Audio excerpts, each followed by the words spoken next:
Hello everyone, the Flying Scotsman here, and welcome to this video.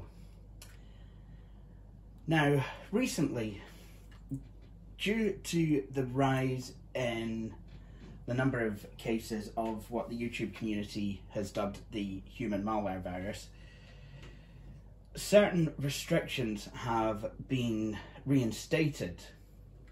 Unfortunately, it looks like some of these restrictions are going to be in place for at least 6 months. Now, as some of you will know, I run a retro gaming group called Retrofest. In fact, some of you viewers actually have started being able to attend that, because traditionally, while we have had a face-to-face group where people have been able to come in and use old computers, recently we've had to run it as a what I've been calling Game for Hame. And with that, with all that said, I have realised that Game for Hame is going to be continuing for some time. Because of this, I felt that it would be a good idea to have another computer available, so that you know, the people who support me with Retrofest Game for Hame can actually play the games that we're playing. The idea is, there's a lot of games that are multi-platform, so if we've got 2 computers and a console, then we can all play.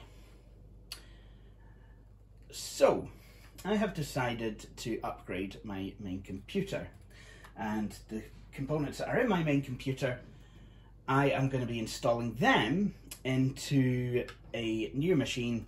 Well, I'm going to be building a machine around those components, and then we'll have the extra screen.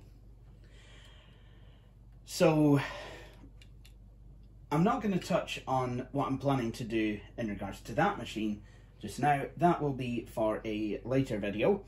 But what we're going to do in this video is actually upgrade my main computer. Now, I have taken the liberty of removing the old motherboard, CPU and memory, and I've cleaned the case out a wee bit and tried to reorganise it and tidy it up and what have you. But now, I'd like to show you, I'm nervous as heck, I'd like to show you what I have got for my main computer.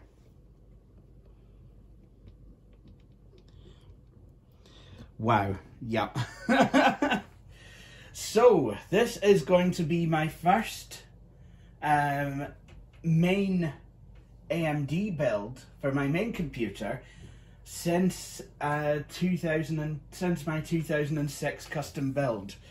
And you know, between that, the 2004 custom build, and my Advent 7083 laptop, I've been a wee bit gun shy about AMD, and that was compounded further in 2013 when I had that compact CQ61 with the Athlon 2 that went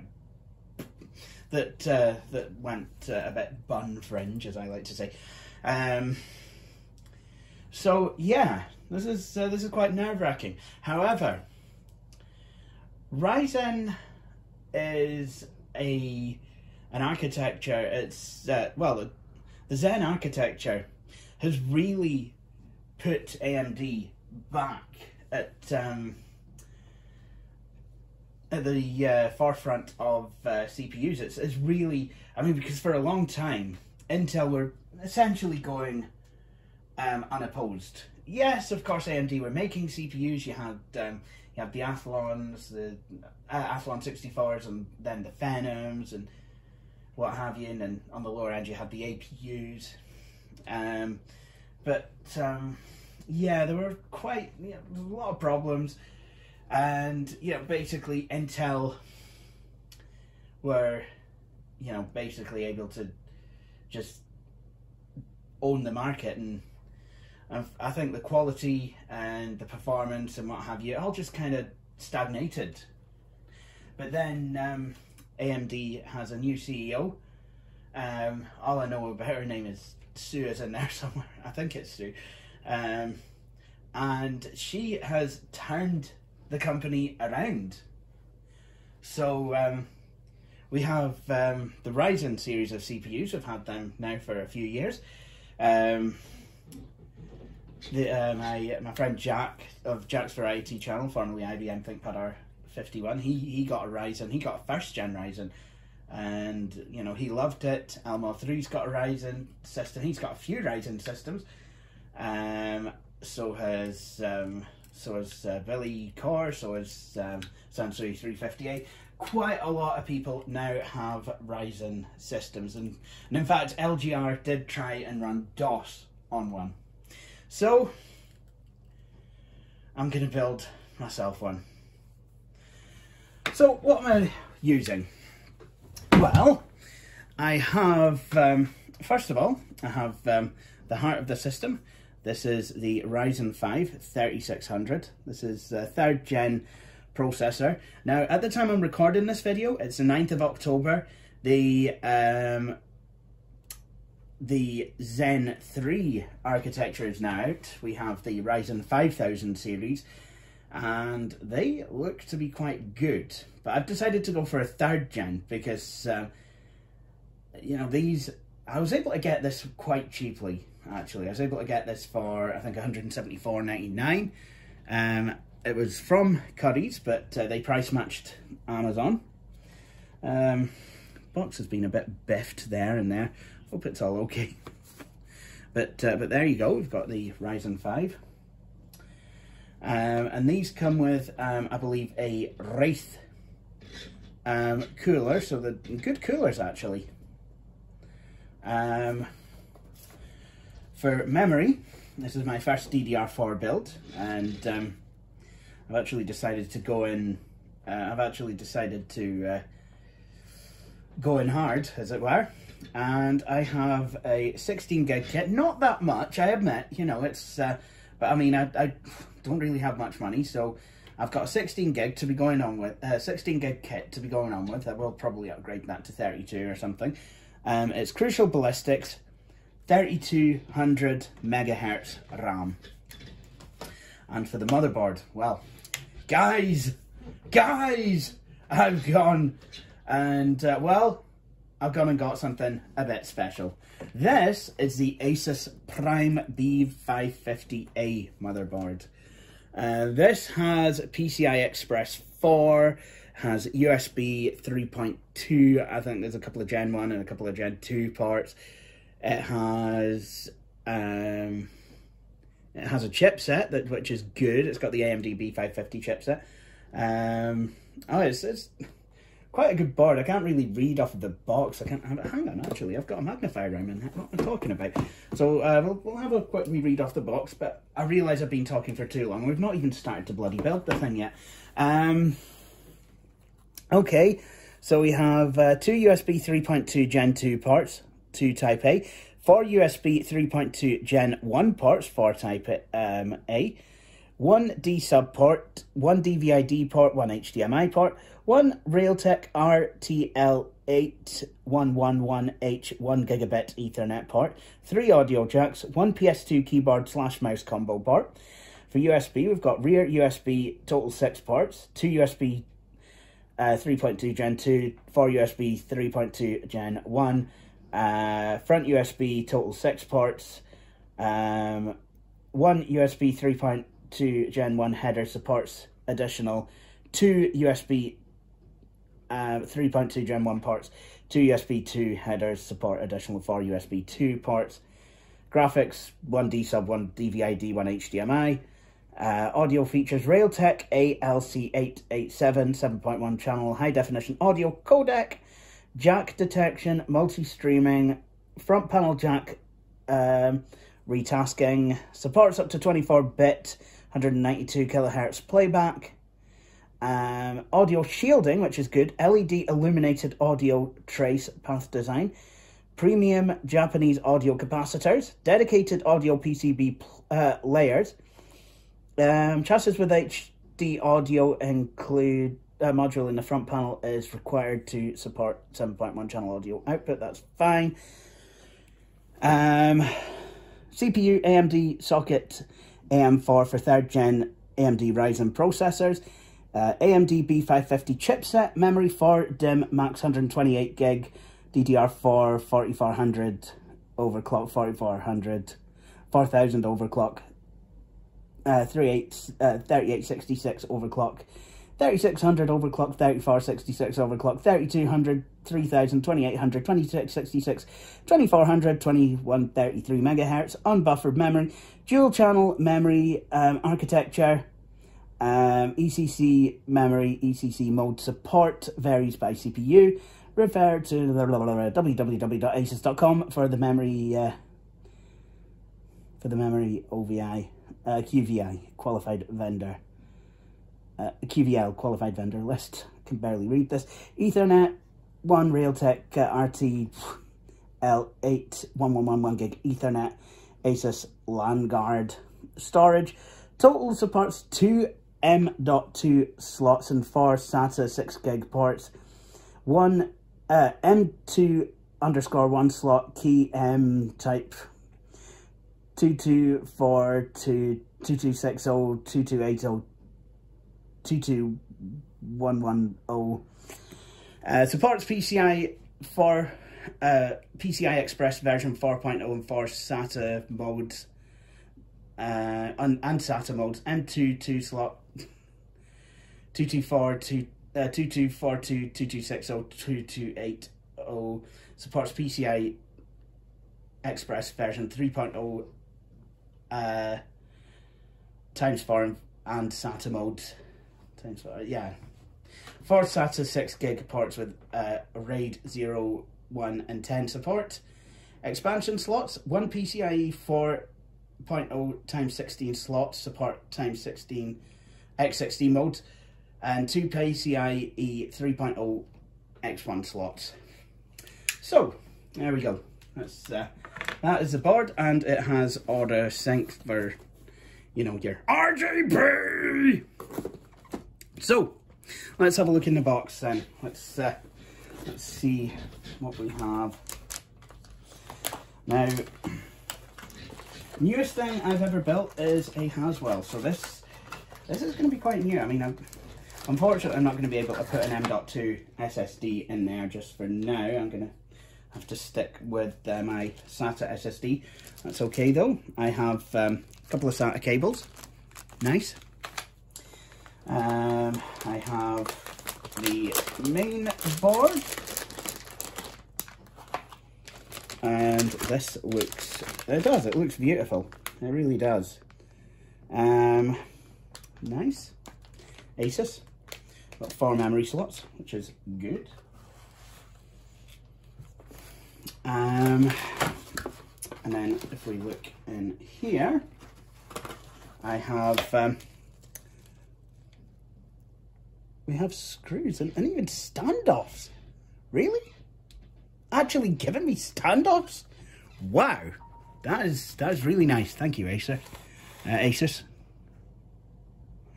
Okay, and we also have an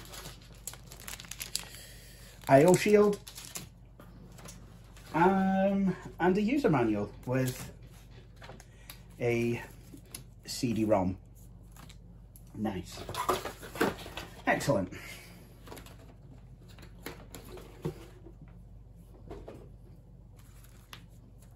Okay. And there's also warranty information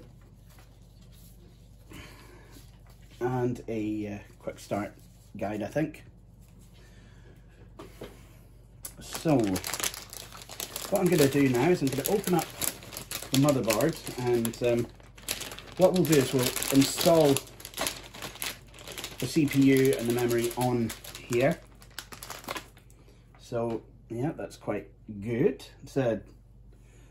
It's a micro ATX, so we've got the 2 M.2 slots here, PCI Express, 4 SATA ports.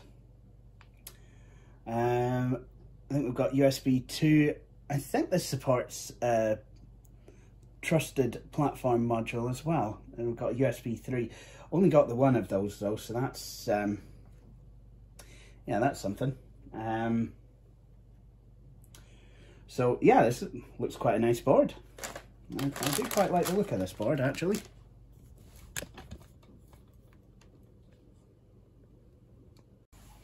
Okay, so I'm going to have a look at the CPU socket. Sorry, I do understand a lot of you probably won't be able to see what's going on. But, okay, so I've scoped out the CPU. So what I'm going to do is I'm going to unlatch it. This is a PGA socket. So again, I've been kind of used to Intel's LGA. There we go. I'm just, oops.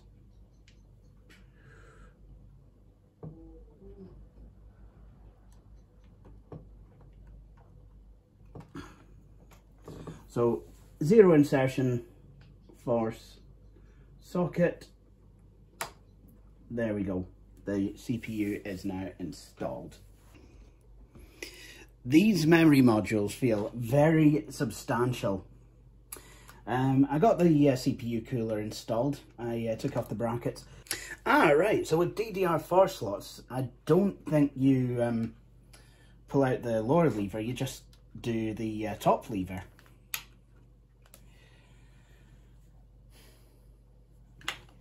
So I thought that, honestly, I thought that was just a quirk with PC Building Simulator. But I mean, that makes sense. I mean, I think this is how you do it. I am going to now attempt to install this RAM.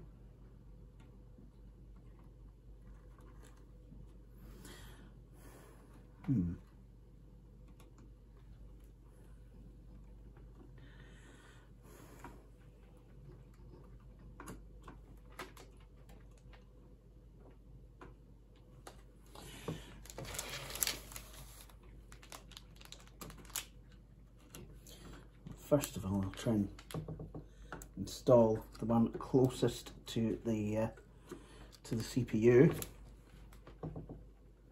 There we go.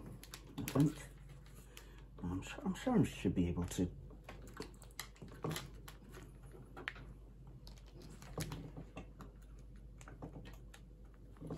There we go. I think. There we go. Yeah. This is, there we go. And this is why it's a good idea to be able to get hold of recent hardware from time to time. Because here's me behaving like this is an SD RAM slot. PC66. Nah, I'm kidding. I should behave. I've had DDR3. And then, there we go. So, there we go. We've got the CPU cooler, and we've got the CPU cooler, and the RAM installed. So, next thing is to attempt to mount this in the case.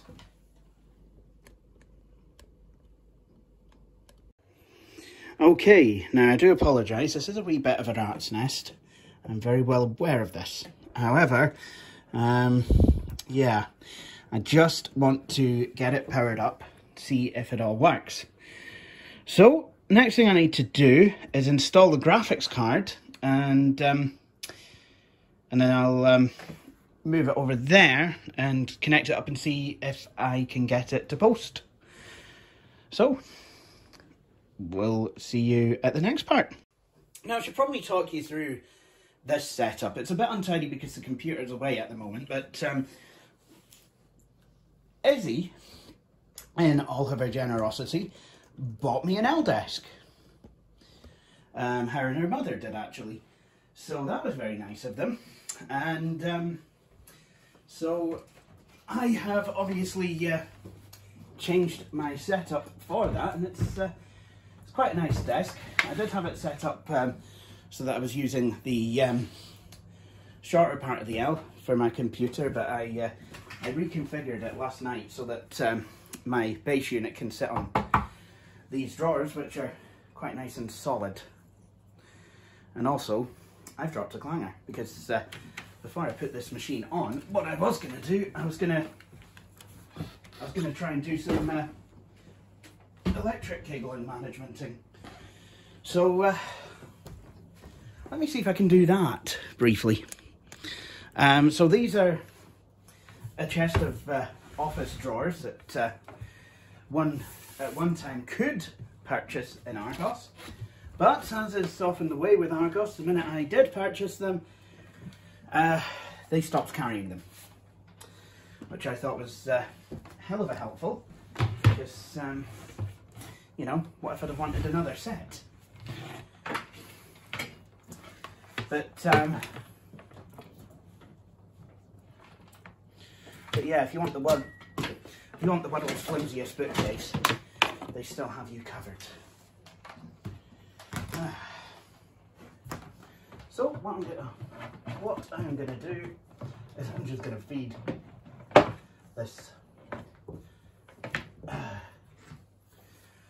this extension cord through, or at least I'm going to attempt to do that.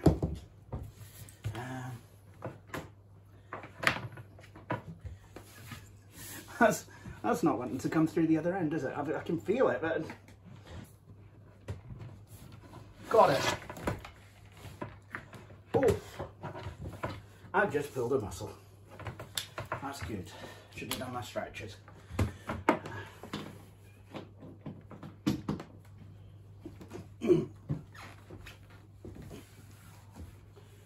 Oh. Now, those of you who have been long-time subscribers to my channel, you're in a minute going to notice something that's it's a bit off about my computer.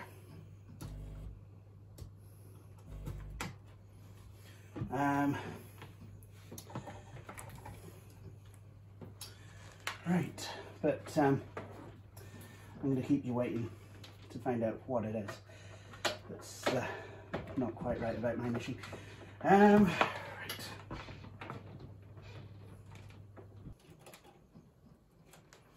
Right, so I'm quite nervous now. The reason I plugged in the hubs as well is because my keyboard and mouse they're on them. Oops. So, yep, we have some sort of power. LEDs on the back of this board. So,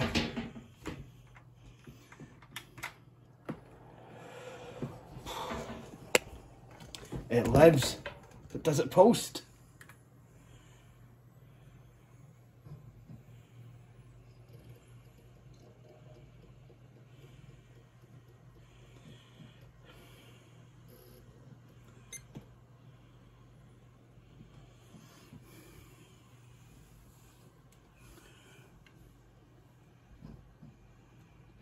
Okay,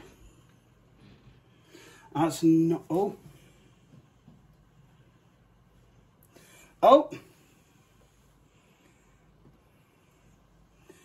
she lives, bloody hell.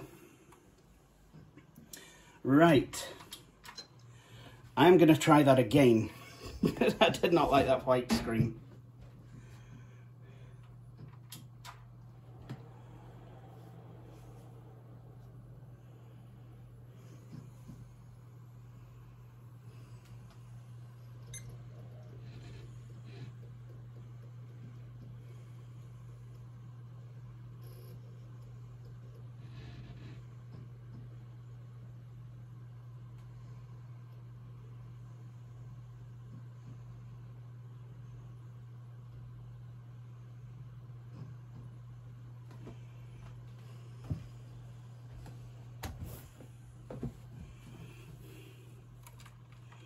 Okay, that's quite interesting.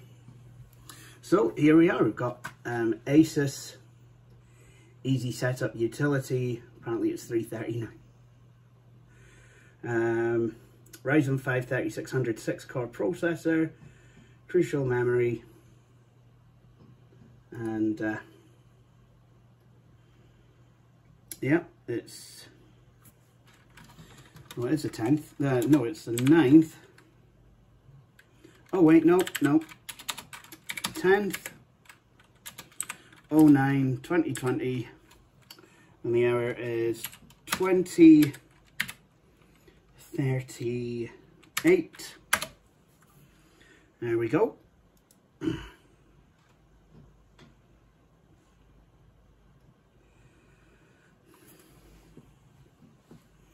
So, there we go. The system is working. In a fashion, I don't like that white screen, but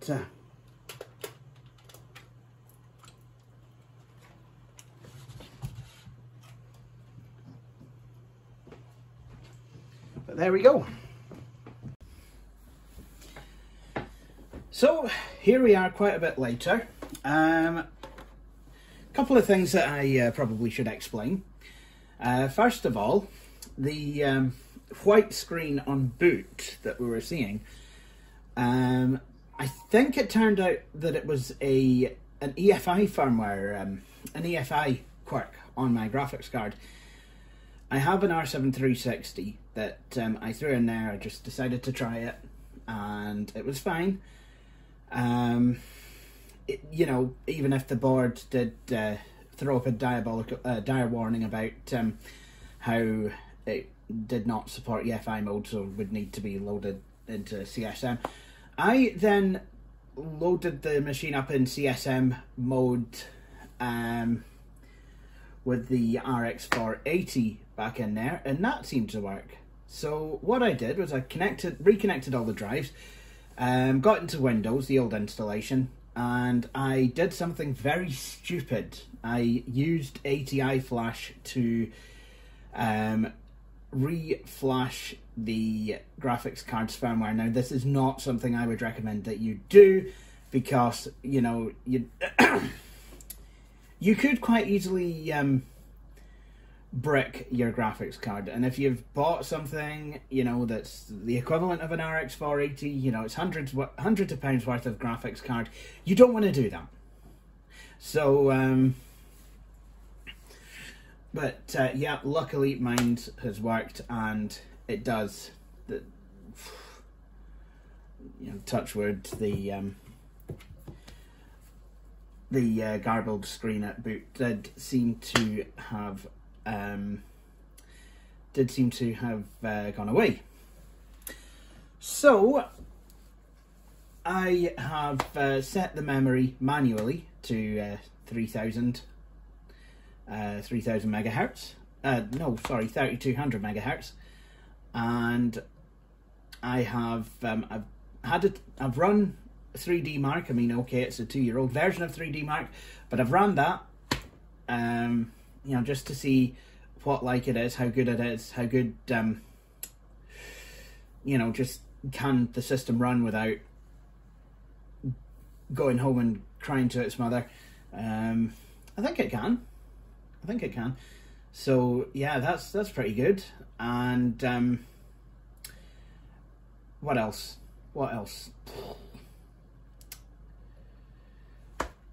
Yeah, I honestly think that's it.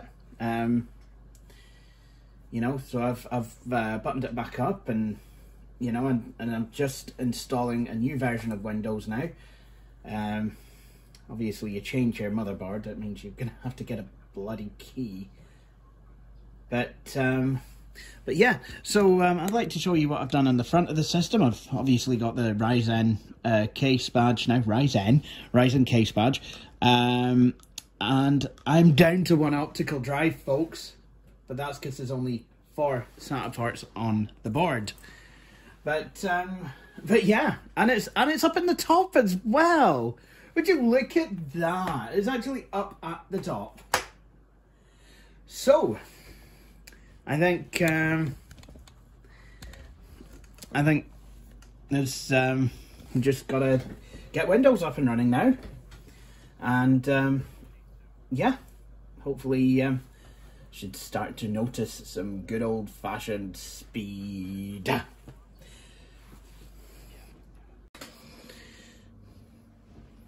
Hey guys, here it is 2 to 3 days later.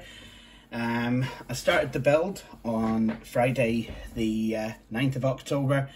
Now it's Monday the 12th and well, oh mercy me, what a few days it's been, honestly. So I'm going to run a 3D Mark benchmark while I tell you all about it. So first of all, I was having brief hangs, sometimes hard hangs, but brief hangs nonetheless. So I could maybe click on something like, I don't know, if I try and click on one image now and open it, it might have decided to whatchamacallit, hang very briefly, and then I could go still clicking around, but it would just be like, nah, not doing anything. But then after about 10-20 seconds, suddenly it'd be like, oh yeah, oh well, shit, I've got to do stuff. Like, here's one image, here's anything else, and then about 15 million windows open because I've been clicking desperately going, are you doing anything? Sometimes though, I would have hard hangs. I mean, it would like completely lock up for a bit, but then it'd be fine.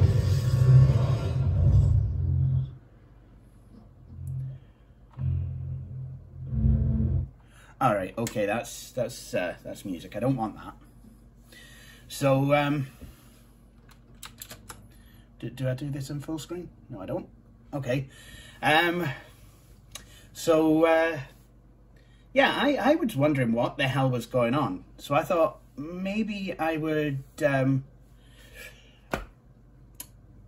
well, I had found an Arctic Freezer 12 fan in my wardrobe, so I thought, okay, well, I will fit that and see what happens. So I put it together and, you know, applied some thermal paste. Went to lift the old fan out of the socket. The CPU came with it. So obviously I cleaned it up, and when I put it back in the socket, one of the pins got caught. So I'd not known this, and then I went to put the Arctic Silver fan back in, and then my motherboard was giving me the memory beep error, you know, 1 short beep, 2 long beeps. So that was quite nerve-wracking. So what I did then was I decided, well, I thought that was it. I thought my machine was toast. But luckily I was able to log on to Mumble with Sansui350A, and he was like, Jay, can you send me some photos of the processor? So I did. I put the processor on the table, took some photographs, and he was like, okay, well, from what I can see, there's a pin bent, and it was on the opposite side to the what you would call the key side, the side with the triangle. So I had a look through a magnifying glass, and sure enough, a pin was bent. So very gingerly, very carefully, I was able to straighten that out using a safety pin, actually, of all things. So luckily that was just on the edge of the CPU rather than in the middle, because then I would have been in real trouble. That would have been like £200 worth of Ryzen 3600 down the Swanee. I didn't like that.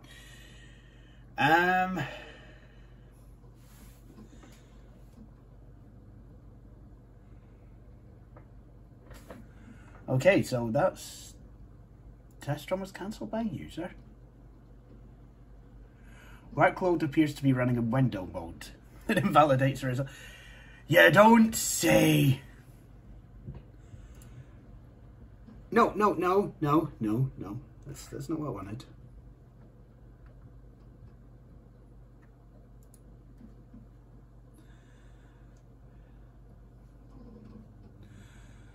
Right, let's...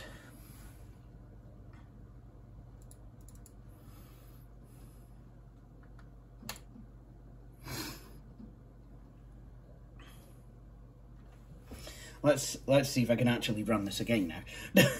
Why is it running in bloody windowed mode?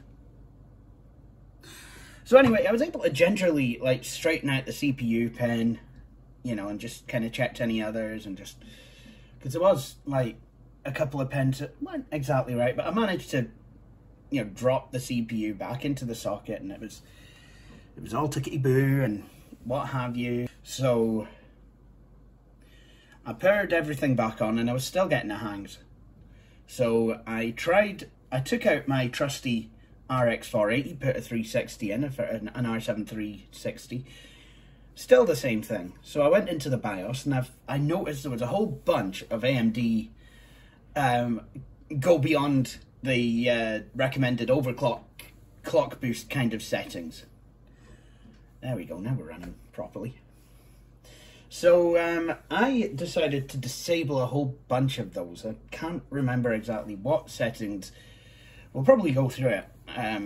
Actually, I'll probably reboot back to the BIOS once we're done here. But so I went back to those settings and you know, I turned those off. I put the memory back to 2666 megahertz. Yeah, I know it's not ideal. Turned ODCP, I think it is, on AMD boards off. Yeah, so it's, and I think I told it that I was prepared to let it go to 0 megahertz above the boost clock. And that seemed to do it. I had still had a couple of hangs, so I turned the CPU fan speed limit, the lower speed limit, to 600 RPM instead of 200. Now that is something that Matthew H16 had told me to do on my old Ivy Bridge Asus board. So it's something that I thought I would repeat with this B550 board. And it's to be okay now. CPU's running nice and cool. Also, I ran out of my usual Arctic Silver cooling, so I had to use some. Whoa! I do apologise. In fact, I'll show you what I used. If it's where I think it is. Yes, it is. I ended up using some of this to put the stock Wraith cooler back on the CPU, because I didn't like the way that the CPU, the Arctic Silver, it only had a cross bitty that was actually making contact with the CPU. There was bits of CPU heat spreader showing underneath the bloody heatsink, so I wasn't too happy about that. So yeah, just put the Wraith cooler back on there, and you know, that's actually running a lot better. I did Prime 95 yesterday for about half an hour, and the maximum temperature I got out of it was about 54 degrees, so this does seem to be quite a bit better.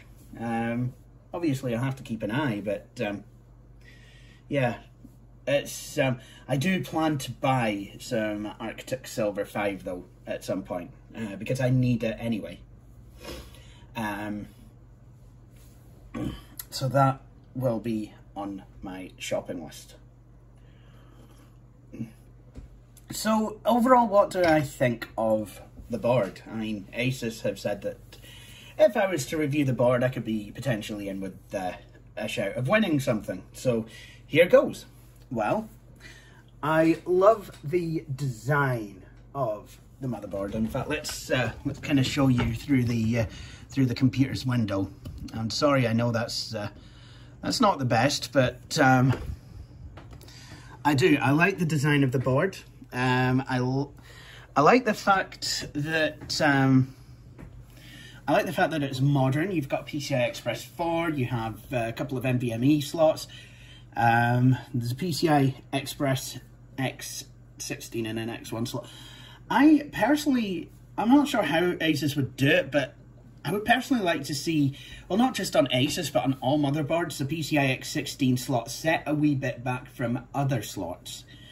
You know, I think that would maybe be a good thing, because, I mean, like a lot of graphics cards these days now are 2 slots wide. Some are even 3 slots wide. can understand why you can't really do like 3 slots of wasted space on the board, but certainly 2 slots. I know some manufacturers will put an NVMe slot underneath the second slot below the X16 slot. So I mean, that could be a way to go. What else? I find it odd that you have to go for the memory. Asus likes you to put the RAM in slots 2 and 4.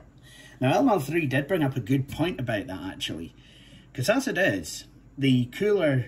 I mean, I'm not sure if this is what his reasoning was, but the cooler could actually start flicking dust onto the exposed slot there. So really, you know, I mean, he was saying that you would want to put the RAM in the slots closest to the cooler.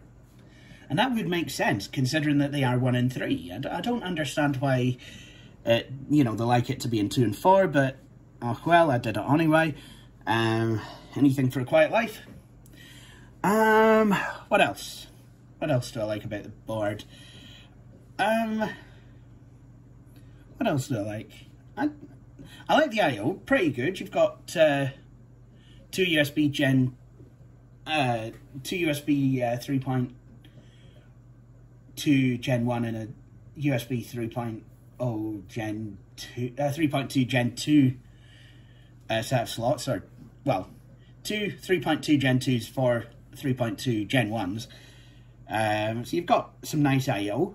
You've got display, you've got VGA and HDMI, I believe, if you are using an APU. So something like a 2200G, 2400G, 3200G, 3400G, you put any one of those in there, you have graphics, and you can use the outputs on the motherboard. Nice. What I thought would be the board would have would be more USB 3 headers. I was a bit disappointed to find that there's only the one, but no matter. The audio seems to be quite good. They're not lying about good filter caps, because when I had the RX 480 in my Ivy Bridge rig, I got all the GPU noise through the speakers. So I had to use an outboard. I had to use this this Behringer amplifier as my sound card. So there you go. Well, amplifier, it's actually more of a mixer.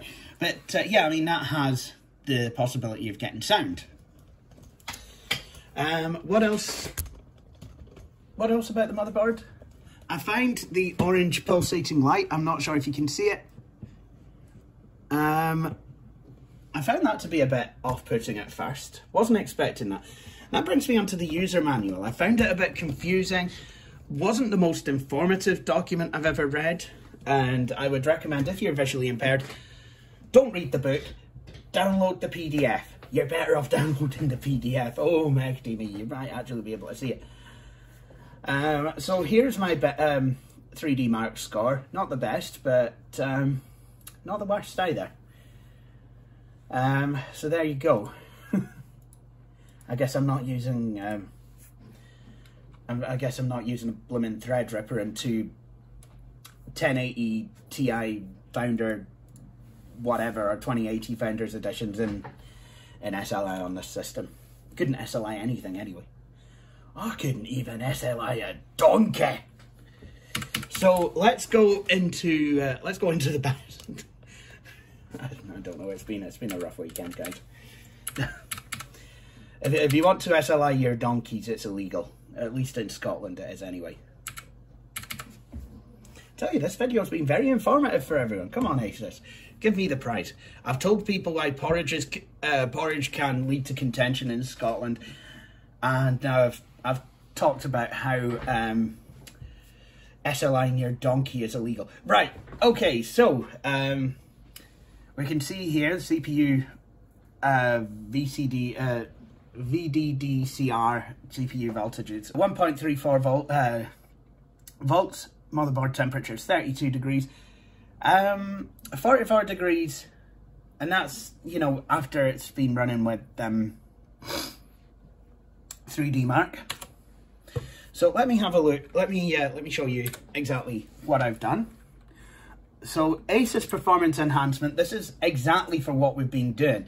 It's supposed to, it says it's supposed to help applications, but what it does is it's, you can set the performance to bias certain overclocking programs. And it's a setting that I don't think you need. I would say that overclocking is supposed to quantify how your system, I mean, not overclocking, what am I on about? No, I would say that benchmarking is supposed to quantify how good your system actually is. This is completely inappropriate. I mean, a lot of people, I mean, I know I know benchmarking is not the end-all be-all, but a lot of people do use that as, you know, a guideline as to, you know, what kind of performance they're going to get. And programs like these, I mean, this is literally just, it's just for showing off. That's all it's for. It's just for bores to go on the internet, to go onto the blooming overclockers Reddit page and be like, look, here my girls, look at my sky. Just, no, there's no need for this option to even exist. So it allows, hang on, no, that's not the one. That's, sorry, I'm calling out the wrong option. No, there is one. AI Overclock Tuner, I've set that to auto. Clock spread spectrum. AI Performance Enhancement, that's set to disabled, that's how it was. Memory frequency, auto. FCLK frequency, I've set that to auto. OC Tuner, I've not even touched that, just keep current settings. There we go, performance bias. Different values may help different software's performance. So you can set it for CBR 15 gentle, ADA/Geekbench, or CBR 15 aggressive. Why? Why is this a thing? Why do you need options for benchmarks? No. So for the Precision Boost Overdrive settings, Precision Boost Overdrive, which when enabled, allows the processor to run beyond the defined values for PPT, VDD, CPU, DC, VDD, CPU, TDC, to the limits of the board, and allows it to boost at higher voltages for longer durations in the default operation. That is disabled. That's the sort of thing that's going to cause you hangs. That has been turned off. Precision Boost Overdrive Scalar, I've set that to 1 times. You know, because that's the lowest it can go. Max CPU Boost Clock Override, so that increases the maximum CPU frequency that may be automatically achieved by the Precision Boost 2 algorithm. That has been set to 0 MHz. Platform Thermal Throttle Limit, I've just left that on auto. DRAM Timing Control, I've left that the hell alone. Digi plus VRM. Power phase control is optimized. So everything here is set on auto.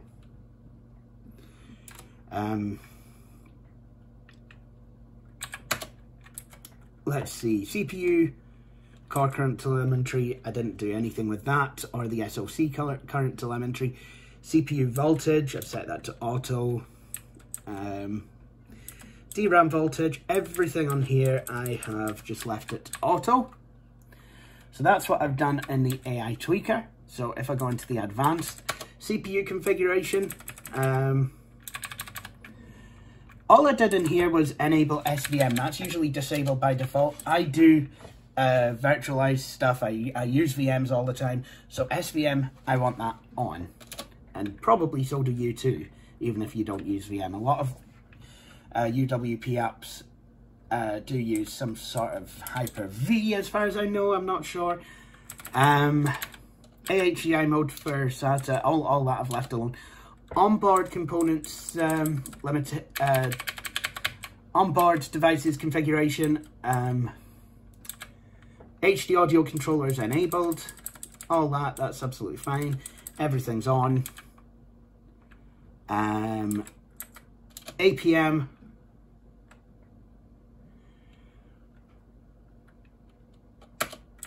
Everything on here was disabled by default, so I just left it.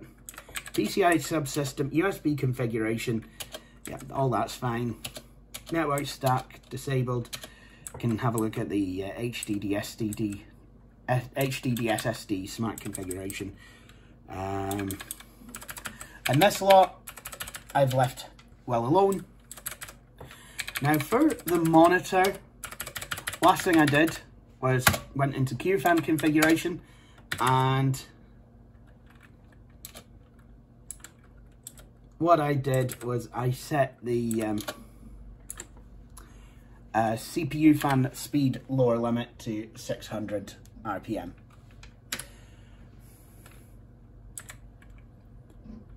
And then what I want to do is re-enable secure boot.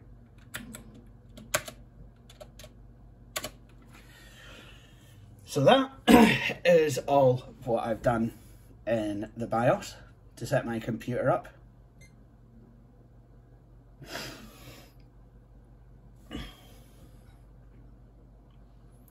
And I think I've already told you guys that I did update